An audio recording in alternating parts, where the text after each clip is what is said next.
দেখেন, যদিও ১৯৭১ সালে আমাদের স্বাধীনতার ক্ষেত্রে ভারত আমাদেরকে সহযোগিতা করেছে। কিন্তু এই যে সহযোগিতাটা আপনি যদি একটু দেখেন, সহযোগিতা কিভাবে করেছে? ৯ মাস আমরা যুদ্ধ করেছি। যখন একবারে যুদ্ধের ধারপ্রান্তে চলে আসছে, আমরা বিজয়ের ধারপ্রান্তে চলে আসছি, যখন পাকিস্তানি হানাদার বাহিনী যারা ছিল, তারা যখন এক পর্যায়ে হতাশ হ হওয়া শুরু হয়েছে এবং তারা দেখছে যে কাবু করতে পারছে না, তখন তারা যখন আমাদের দেশ থেকে আ পালানোর একটা চিন্তা করছে, এমন সময় লাস্টে এসে ৩ ডিসেম্বর এসে ভারত হস্তক্ষেপ শুরু করল। ভারত মানে আপনি একজনকে শুইয়ে দিলেন, আরেকজন এসে কিলাই দিল। অবস্থাটা এমন হইল। একদম। এমন হইল। জি, তার মানে আপনি কি মনে করেন ভারত যদি আমাদেরকে সহযোগিতা নাও করত, তারপরেও আমরা স্বাধীন হতাম।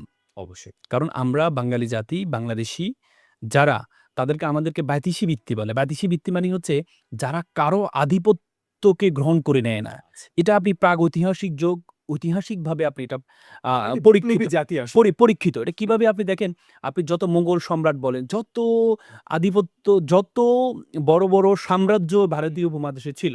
আপনি দেখেন তারা যখন এই বাংলাকে স্বাধীন করত, স্বাধীন করে এসে দিল্লিতে যাওয়ার পথে শুনত যে বাংলা আবার স্বাধীন হয়ে গেছে। জি। মানে তারা এটাকে দখল করে যখন কারো হাতে দিত, তখন ওরা দিল্লিতে ফেরত যেতে ৩ মাস ৩.৫ মাস লাগতো যেতে। শুনত যে বাংলা আবার স্বাধীন হয়ে গেছে। তার মানে আমরা কখনো কারো আধিপত্যকে গ্রহণ করে নিই নাই।